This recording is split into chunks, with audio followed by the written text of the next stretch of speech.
Welcome to the DevReady podcast, where we're helping non-techs build better tech. Today, we're fortunate enough to be joined by David Hauser, who is the founder, one of the founders of Silicon Beach, a meetup community and startup ecosystem in Oz. Been around startups for many, many years. I was involved in a startup 20 years ago, way back in Germany from his homeland. You'll notice a bit of an accent as we speak to David. But David, thank you for joining us and welcome to the DevReady podcast. It's my pleasure. Thank you for having me, Andrew Anthony. Thank you very much. Happy to have you on. Tell us a bit about you, how you got involved into startups, and a bit about your background from Germany coming to Oz. Yeah, sure. Look, startups, I go all the way back to high school with startups. When I was in high school before I graduated, my teachers and my friends told me that that's what I'm supposed to do. But then somehow social pressure forced me into taking the safe route, becoming an engineer. Apparently, that's the safe thing to do in Germany. I dived a little bit into the startup world through my studies. I've worked in a startup that did exoskeletons for body motion capturing all the way back then, 25 years ago. Did some equipment for the first Matrix movie, actually, with them. And unfortunately, there was a IP dispute with another company in France, which forced us out of the business. And then I went into my first accelerator while I was in Cologne studying over there. Again, had an idea for basically the first wearables. Long before there was Apple and smartphones, I was thinking about harvesting the energy that we all produce with our bodies to recharge batteries. Was listened to the wrong people, took the safe route, and dived into a startup that was putting up wind turbines back then. But definitely not highly scalable. Proper investment, but not a highly scalable tech startup, right? Mm-hmm. Agree. The Matrix movie, that would have been a fascinating thing. That was quite a big movie back in the day. It was a big movie. So yeah, they just got our equipment. So I never met Keanu or any one of the directors, but it's quite cool to know that at least a tiny little bit part of it was with us. You mentioned something around an IP issue. Now, we're all about sharing challenges around startups. If you're open to dive in a little bit around that, because I've never heard of a business that closed down because of an IP challenge. So I'd love to dig in a little bit as to what happened there. Yeah, look, there were about in Europe back then. There were 3 players in the body motion capturing and face tracking space, and I came into the startup when the product was developed and in the market, replacing the original designer and developer of the physical hardware, and then suddenly a French company, a French startup said, hey, by the way, we have 2 or 3 patents on how you build your exoskeleton. And we identified that it's pretty much a good copy of what we're doing. So stop doing that. And that was about 80% of the business. And yeah, wow. Okay. At some point, we had to stop selling those exoskeletons, and we were left behind with 20% of the products, which were nice. So I've developed a data cloth, which were sensing the finger motion, but that alone was not enough to actually sustain the business. Fascinating, yeah, challenge that you had there, because never heard of a challenge like that, but I imagine patents and bits like this could impact businesses. So something to be aware of when we're developing new technologies, just to have a bit of a look around and see what others are also doing and how might we protect some of the stuff that we're doing as well. Did it happen without realizing the patent existed by the founders, or did they think they had made sufficient changes? Or you can't say. Look, I can only resound what the founders told me, and they did not do enough of their due diligence and just trusted their developer, and that developer was very aware what he was doing. Okay. Got it. Yeah. Interesting challenges when we go down this space in terms of new tech, but yeah, fascinating problem. I haven't heard of that before, but maybe let's look at our IP and get an understanding of, are we doing something different or are we infringing? So a bit of a red flag there. I just thought I'd dig into that because I found that fascinating. Then the wind turbine piece. You obviously had some concepts around wearables, and you were probably correct. We are all wearing some sort of tracking devices, or a lot of us are these days. Mostly taking a bit of a spin into the fitness realm is where mostly the wearables are sitting. The direct to consumer wearables are still very early days in terms of, yeah, Google tried to put a glass out there that didn't really go anywhere.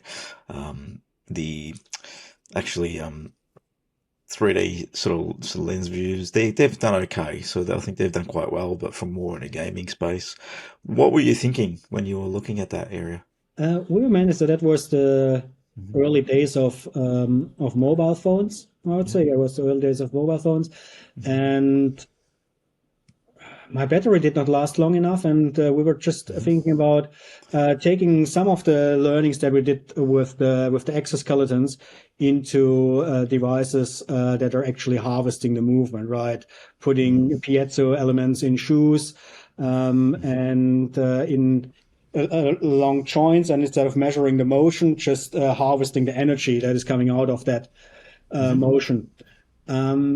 Which there are some tech startups around the world that are quite successful with developments in that space right now, but they moved away from having the harvesting features on the body and putting it into the surfaces more. There are installations in Singapore, in along footpaths where they harvest the energy of the people walking on it. And there are installations in Brazil on soccer fields where they basically do the lighting of the soccer field just from the energy of the players that are running around on the field. Oh, well. They're fascinating. I've We seen had, some. Yeah, let's say we had an idea for a long, long time ago, a mouse that had the automatic watch winder inside of it as an idea, that's sort of self-charge based on movements. But it's probably very different technology to what, I know if you're using sensors and things, it's very different to that. But I'm surprised I haven't seen more of that sort of technology coming around to try and harvest the movements. Yeah, it's a lot of waste that we produce just by being around. If we would harvest the heat that that our heads produce, our brains produce, that's a large energy source. Yeah, I can probably heat up my own house with the heat I produce. So getting into the wind turbine space, so you went looking at how we might harvest energy.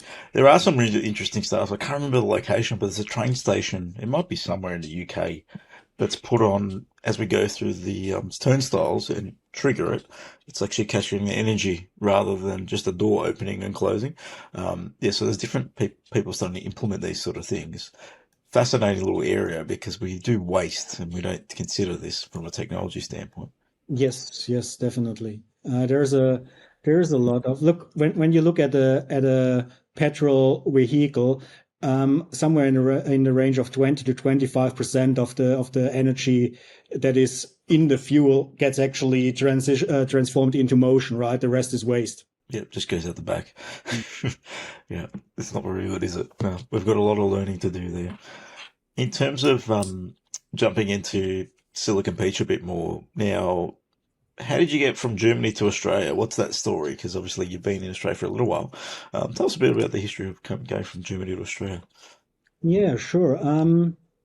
Look, at some point, finally, I finished my studies in mechatronics, mechanical design in Germany, got into the machine tool industry, very niche market around high precision grinding machines for motor, gearbox components, but also for aerospace, gas turbines, and the smart device industry. Very niche market. And at some point, I decided that I want to get a little bit out of Europe. And there was this one competitor of ours who was not based in Germany or Switzerland, but here in Melbourne, Australia. And somehow they got the word and they headhunted me to bring me to Australia. That was in 2010, 2011. And yeah, that's how I came to Australia, very comfortably with a company supporting the whole transition. That That's helps a as good well. way to do it. Brilliant. So obviously you were working in that space for a little while, but you've always had a drawback to startups, and Silicon Beach came around probably, what, 5, 6, 7 years ago. Um, what sparked that interest in going back into startups and generating a bit of community around it? Being more innovative. Whenever look, I don't know if you have corporate or similar experiences, but large organizations struggle with being innovative in the same way, right? There are structures, there are a lot of politics are happening, and it was just not as dynamic as I would have liked it to be, and got more and more frustrated with that situation. And at some point, it was better for both sides to actually split up and go their own ways. And after some traveling, I started to explore the startup ecosystem. Went to different events, and so after 2 or 3 months, I've stumbled into Silicon Beach pitch night at a pub in the city, and was really blown away what a friendly community, supportive community it was, and was the first time in the ecosystem that I didn't have the feeling that someone tries to sell me something that I didn't even know that I don't need it. Brilliant. That's a good feeling, that one. So Silicon Beach. So you're there, you got exposed to it. You're obviously a big part of it now. What's the journey been like, being around that community and being really a part of it right now? Bumpy ride, a lot of emotions. So I like the community. I did my own agency around design thinking, innovation strategies, human-centered design, but I always was drawn back to Silicon Beach, supporting people, organizing events, running pitch nights, doing some lunch and learn sessions for the community. Also used it as a playground for my own startup ideas. I think since I joined Silicon Beach, I'm now at startup idea number 6, roughly. Yeah. And got involved with the leadership team. We did an incorporation in 2018 around. Did not work well for us. And I was basically out of the door and said, okay, that's it. We're no way forward for us. And then this COVID thing happened. Everything got a little bit disrupted. And it happened that Attila, who was back in charge back then, who grew the community here in Melbourne from 1,200 to 12,000 members during his tenure, had to make the hard decision to let it go. And I was the one who picked it up, inherited most of it. The meetup groups in Melbourne, Brisbane, Adelaide, Darwin, the LinkedIn community, the Facebook group, most of the IP, and then I had to figure out what to do with it. Obviously, COVID would have impacted it, considering it was all about meetup groups, connecting in a community. What sort of changed since then through COVID?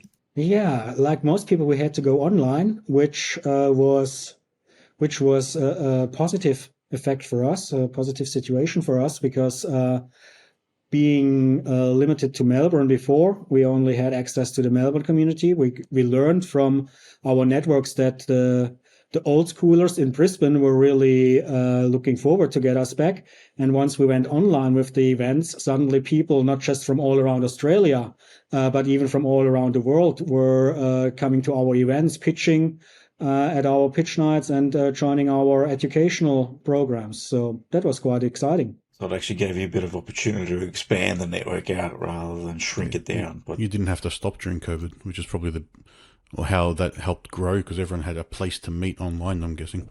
Yeah, look, and especially in the beginning when people were really scared about this lockdown situation and not being connected to people anymore, the online events exploded, right? 2 months earlier, if you would have set up an online event, you would have gotten 5 people. Everyone else would have been somewhere in a pub. And correct. Then COVID comes along and you have to upgrade your Zoom account because you do not have enough spots left anymore. Yep. That's a crazy world we stepped into back in that period where everything was online. We were all looking for how we connect. I remember sitting at home in meeting after meeting. I think everyone did this, or Zoom after Zoom, or Team after Team, or Google Meets, whatever it was, but just felt like you were on a call all the time. And it became, all right, we need to slow down a little bit and just reflect on what's working, what's not. Since COVID and the opening up, have you gone back to more physical events? Are you mixing them together? What seems to be the model that's working for you?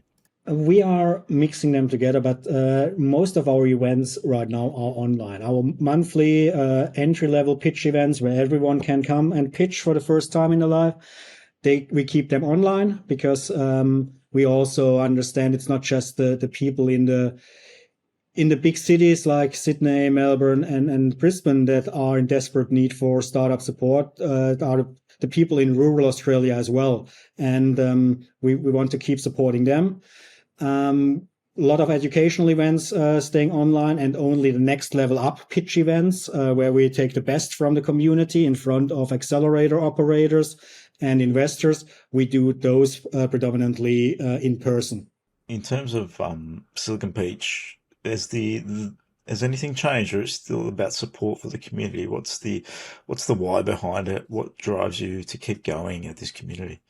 What keeps us going, it's the people, right? Not just the community, but also the volunteers that are supporting what we're doing. What changed back then in 2008 when they founded Silicon Beach, the original gangsters back in Sydney, it was all about bringing the Silicon Valley tech spirit to Australia. I think Australia did catch up to that trend quite well in the meantime. So we were looking into what is our niche out there? How can we have a unique selling point for the community? And through the years, we discovered that a lot of our members were a lot about purpose. It's not just about money anymore. It's about making a difference in the world, positive impact. And that's when at one of our board meetings, we figured out, hey, there is a gap in the Australian ecosystem, that there is no community yet supporting UN Sustainable Development Goals. And that's what we rebranded ourselves to in 2022. It was. I said, okay, let's align with the UN Sustainable Development Goals and focus specifically on startups and founders that are interested in working on those. Now, there are a number of those. I think it started at 11, correct me if I'm wrong, and there's about 17, 18, could be a little bit more. I'm not quite sure. The number always is incrementally increasing. If someone wants someone's got a concept or idea and looking to engage with Silicon Beach, you mentioned this on the phone. It doesn't have to be all about world peace, for example. There are a lot of sustainable goals that you might be able to align to. Could you just give us some examples of how people have thought about this within their businesses? Yeah, sure. Look, sustainability is much more than just green energy and decarbonization. As you said, there are 17 SDGs, and they cover basically all aspects of human life or life on Earth. So we have the nature topics, but we also education is an important topic. So any ed tech startup will definitely meet UN Sustainable Development Goals. Financial literacy, when we look at the poorer part of the world population, there's a lot of things that can be done in that space. So fintech is working as a sustainable development goal as well. So we're working with startups right now that are working on blockchain solutions to make startup investment accessible for anyone, anywhere in the world, from as little as $10 a month. And that's definitely aligned with the Sustainable Development Goals, right? How does that work when you got a cap table of someone that's investing $10, for example?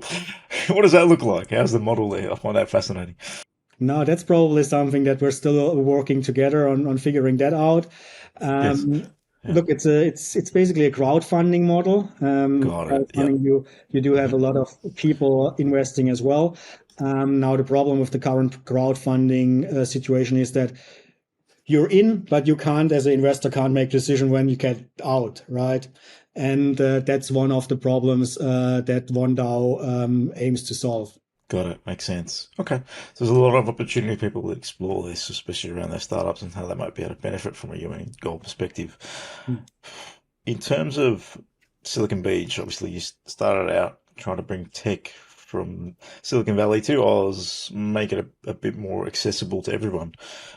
Is it about sustainability? That's the direction that you're driving. That's the predominant driver right now for Silicon Beach, but all about community supporting startups.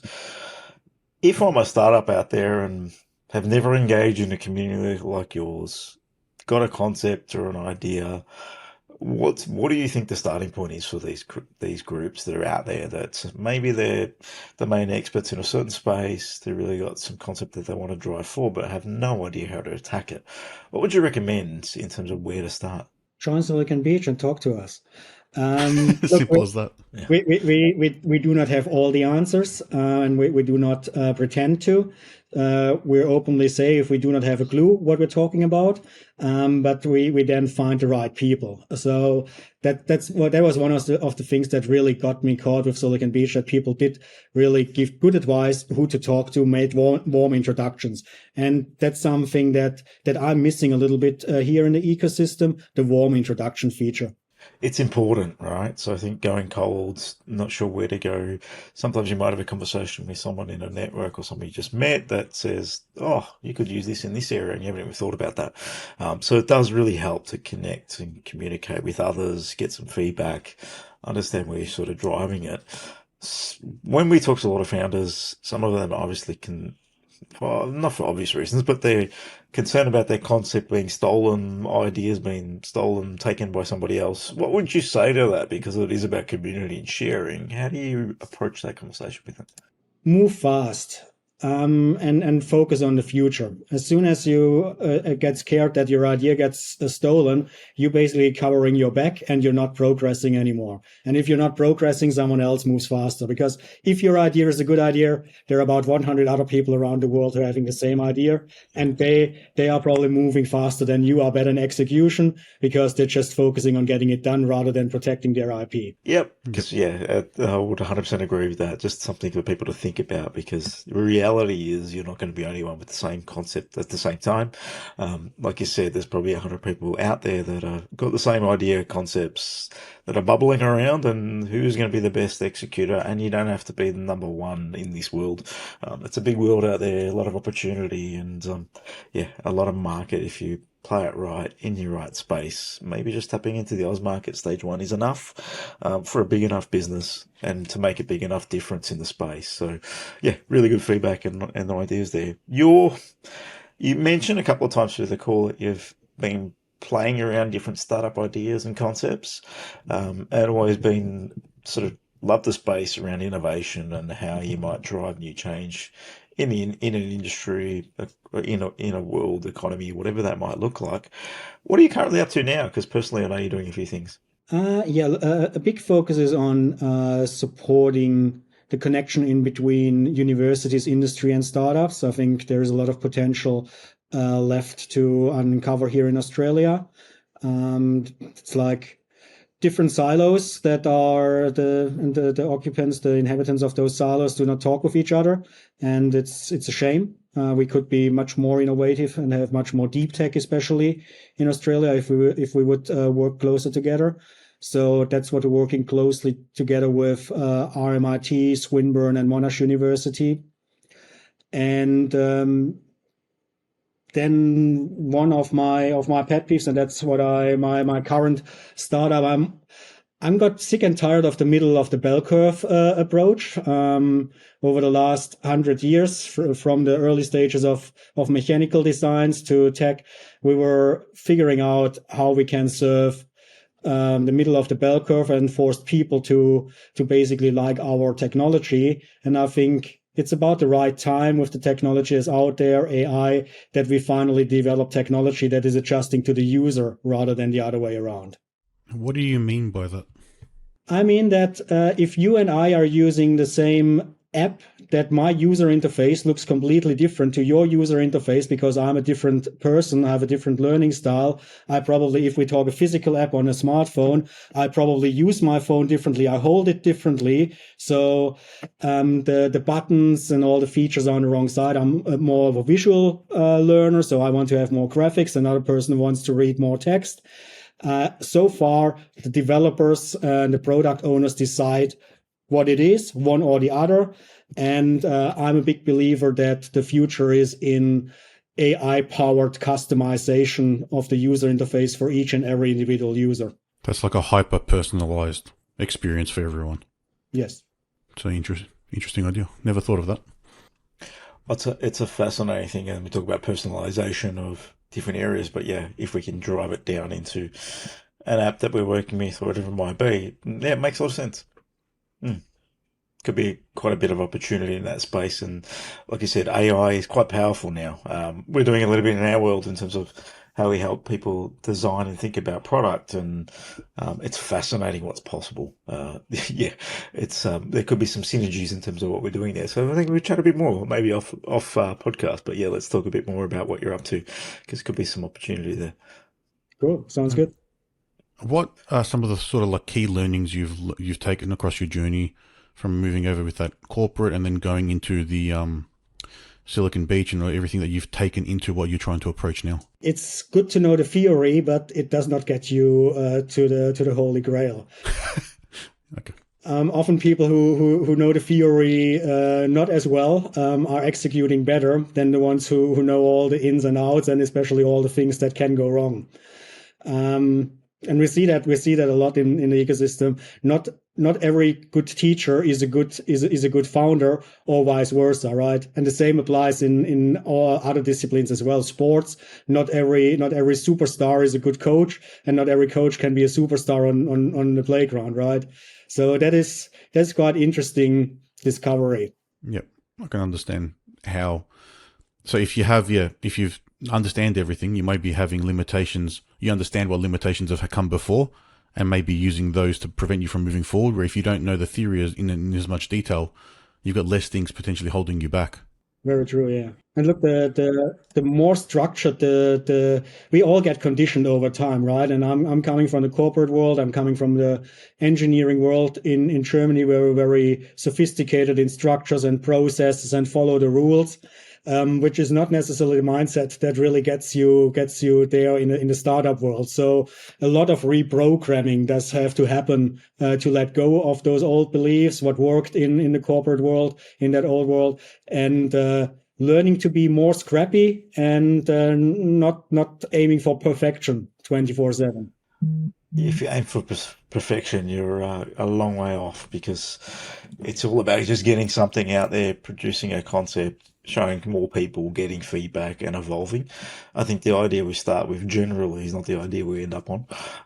The reality is we may come in from the front of, all right, this is how we might approach it, or it's the execution of it. This is how we might approach it. And then we'll learn that there are different angles of stakeholders we could impact that could make a bigger difference, or based on user feedback, there's a complete wrong angle. So there's plenty of learning there, but you need to be willing to test and fail fast, like I think you said in the earlier conversation, because if you're aiming for perfection, you're not really working with your users enough and getting more feedback. I feel like that's an issue. People hold on to their product, their concept, work on it for 12 months, 18 months, and by the time they get to the end of it, they got perfection in their mind, but not in anybody else's.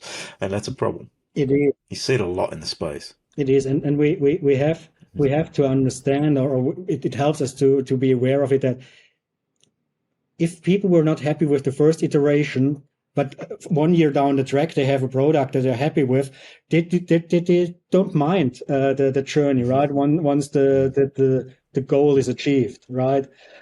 So we will not leave a bad flavor behind just by not being perfect from the get-go. Yep, 100% agree. Yeah, and you bring people on a journey, they actually buy in more. Where are we going? What are we trying to do? If they're helping you design or think about solution, or even have some input and understand that you're listening, then you go and implement some of that input. They become advocates of the product. It's quite interesting how that can flip pretty quickly. You might have someone that has no interest in what you're doing, but they might see, well, there might be a flavor opportunity there, and you start to work with them, dig it out. And all of a sudden, they can become really good users for you, and really advocates for your solution. So don't be shy to share, is one thing I would leave people with. And that's your best marketing tool, right? You have convicted customers that are really waving your flag left, right, and center. Yes. Go for it. No better investment in marketing than that. 100% agree. So if anyone wants to learn about Silicon Beach, has never been exposed, what's your upcoming event schedule look like for people to check out? Just tomorrow we have a pitch deck review masterclass. It's a new concept that we're launching, because we've understood that going to a pitch night and doing a pitch is nice, but people are not digging into the perfect design of your pitch deck, right? So a lot of founders are getting stuck sending out pitch deck after pitch deck after pitch deck to never get a reply from any investor, and don't learn why it's not working. So tomorrow we actually have 6 or 7 founders presenting their pitch decks, and we have 4 active investors from Australia, Asia, and North America. They're actually going for the pitch deck and saying, okay, this slide, that's what's missing, that's too much, tidy it up, and really giving actionable advice to those founders. It's helpful because if you're just flicking out a pitch deck left, right, and center and you're not getting any conversations, there's no learning happening either. I think you can learn a lot by having a conversation with an investor, and there's a lot of importance to doing that. And I think people need to be open to trying to push in to get those conversations, because there is a lot of feedback that can happen in that. As we work on a bit of a startup in our world, it's where can we get feedback from users, investors, anyone in between that's going to help you portray the message in the way you're trying to get it across to. Because sometimes as founders, we may be thinking in a different light, where if you spun it in a different way or considered it in a different fashion, it changes the whole potential business model, the way you might operate this thing, and the use case for your product. And it's still the same product, but because you give yourself time to pivot and evolve, there's a lot of learning in that. Yes. Brilliant. But we'll share out the details about Silicon Beach and for everyone that's listening, so they can get access. But David, thank you for joining us on the DevReady podcast today. It's been a pleasure getting to know you, learning a bit more about what you're up to, and sounds like someone you want to connect to if you're a part of the startup community, or if you're looking to enter into the startup community. Awesome. Thank you so much, Andrew. It's an absolute pleasure. Great chat. Yeah. Thanks, David. Thank you. Always a pleasure. Cheers, mate.